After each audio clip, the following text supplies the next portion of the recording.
Hi, writers. Welcome to day 2 of the Pet Post. Our work for today is about continuing your draft and research if needed. So it depends on what you chose. If you're doing an informational piece or a persuasive piece, you might need to do some research to add to your piece so it makes sense.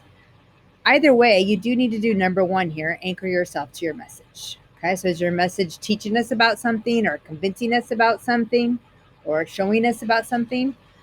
Or is it more like mine, which is just going to be a more of a fantasy, right? Because I'm doing it from my dog's point of view. All right. So my message is about the connection, the human and pet connection. So I have to anchor to my message on how that's a powerful connection between pets and humans. I'm just doing it from my pet's point of view. Okay. So research if needed, take notes. I don't need to research, but I need to push myself. I'll show you that in a moment. Decide on your best organization and format your post. Do you have a question and answer post? Do you have a letter post? Do you have a story format? Do you have a sequence? Depending on what you chose, you got to decide what kind of organization best makes sense for your post. Okay, remember that your post needs to be 150 words or more. It needs to have one image. Needs to have a catchy title, and you do want to ask a question at the end because we will be reading. You must at the end read at least 3 people's post and respond. So if there's a question, that makes that easier. All right, so watch me as I give it a go. I'm going to anchor myself to my message and think about my organization. So here's my draft. I added a little bit to it compared to yesterday. So I've added this part here about how Moody finds rocks. Let's see. So I'm thinking for my organization, let me think about my message first. The message is going to be about the connection. So I have this little bit here, right here is about Moody hunting rocks because that's what Moody does. So I want to bring in Moody's quite a character. So I'm thinking that this piece is going to kind of showcase how Moody thinks that her work is really important and that finding these rocks are really important.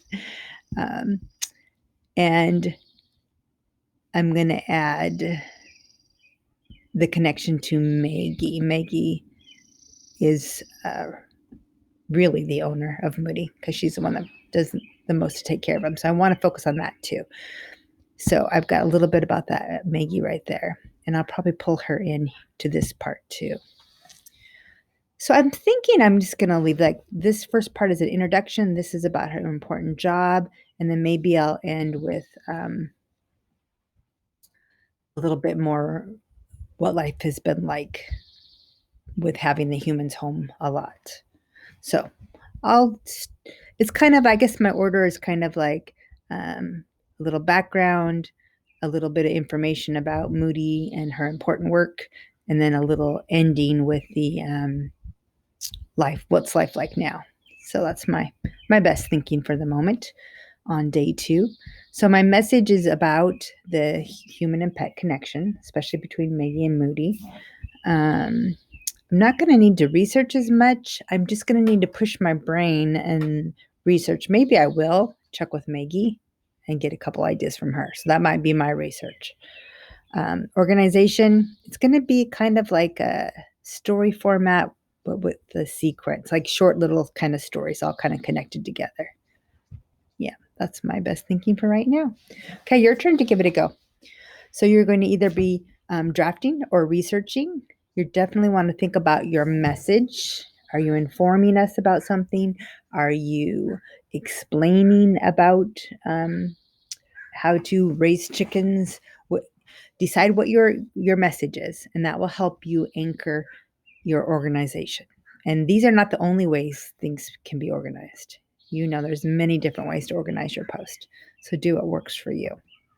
All right, writers, today and every day for the rest of your writing life, remember that it's really important to be thinking about your message and your organization at the beginning of your piece because that really helps. It makes the work easier. If you know what you're focused on and you know how you want to organize it, it makes the work easier. All right. Happy writing. Bye.